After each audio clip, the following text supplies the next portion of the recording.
লক্ষ্মীর ভাণ্ডার এক ধাক্কায় ২১০০ টাকা। বড় খবর, মুখ্যমন্ত্রী মমতা বন্দ্যোপাধ্যায়ের এসসি এসটি ক্যাটাগরির মহিলারা ২১০০ টাকা এবং জেনারেল কাস্টের মহিলারা ১৫০০ টাকা। এবং কবে থেকে এই লক্ষ্মীর ভাণ্ডারের টাকা আপনাদের ঢুকবে, বাড়তি যে টাকা দেওয়া হবে সেটা, এবং এই লক্ষ্মীর ভাণ্ডার প্রকল্পের বাড়তি টাকা পেতে আপনাদের কি করতে হবে, এই যে যাবতীয় তথ্য টোটালটাই কিন্তু আজকে আমরা এই ভিডিওর মাধ্যমে দেখে নেব। তো চলুন বেশি দেরি না করে ভিডিওটা শুরু করা যাক। দেখুন, এই নিয়ে একটি আর্টিকেলে বলা হয়েছে যে লক্ষ্মীর ভাণ্ডার প্রকল্প রাজ্যের মহিলাদের যে আর্থিক সহায়তা করার জন্য একটি গুরুত্বপূর্ণ পদক্ষেপ। বর্তমানে এই প্রকল্পের অধীনে রাজ্যের সাধারণ শ্রেণীর মহিলারা প্রতি মাসে ১,০০০ টাকা এবং তপশিলি জাতি ও তপশিলি উপজাতি শ্রেণীর মহিলারা কিন্তু প্রত্যেক মাসে ১২০০ টাকা করে আর্থিক সহযোগিতা পান। এটা আমরা সকলেই জানি।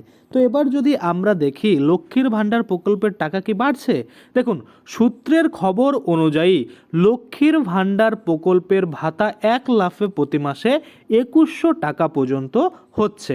যদিও এই বিষয়ে এখনও সরকারিভাবে কোনো রকম ঘোষণা করা হয়নি, তবে রাজ্যের মহিলাদের মধ্যে ভাতা বৃদ্ধির এই সম্ভাবনা নিয়ে উদ্বেগ দেখা গিয়েছে। আমরা যদি দেখি কাদের জন্য প্রযোজ্য, দেখুন লক্ষ্মীর ভাণ্ডার প্রকল্পের এই বাড়তি ভাতা পাওয়ার জন্য কিছু শর্ত পূরণ করতে হবে। সেগুলি হলো বার্ষিক আয়ের সীমা, অর্থাৎ বছরে যে ইনকাম সেটার কিন্তু সীমা রয়েছে। যেমন যেসব মহিলাদের বার্ষিক আয় ২,১০,০০০ টাকার কম, শুধুমাত্র তারাই এই বাড়তি ভাতা পাবেন। ডকুমেন্ট জমা দেওয়ার প্রয়োজন, দেখুন উপযুক্ত ডকুমেন্ট জমা দিয়ে নিজেদের আর্থিক অবস্থা প্রমাণ করতে হবে, তাহলেই কিন্তু এই বাড়তি ভাতা পাওয়া যাবে।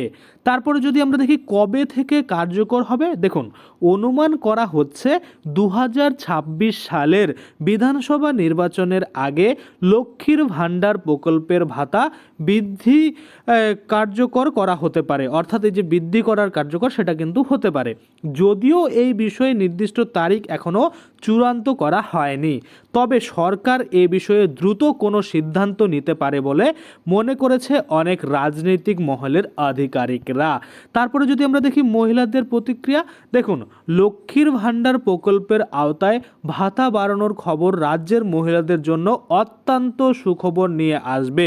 অনেকেই বলেছেন যে এই সিদ্ধান্ত তাদের দৈনন্দিন জীবনের আর্থিক সুরক্ষা আনতে সাহায্য করবে। এবং ২০১৯ সালে চালু হওয়ার পর থেকে লক্ষ্মীর ভাণ্ডার প্রকল্পে ইতিমধ্যে রাজ্যের ২ কোটির বেশি মহিলাকে উপকার করছে এই লক্ষ্মীর ভাণ্ডার প্রকল্প।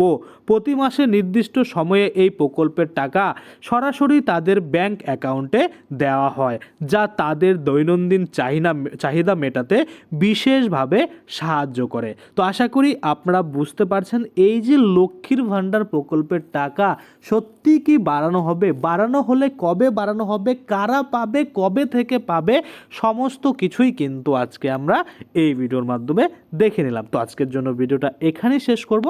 ধন্যবাদ।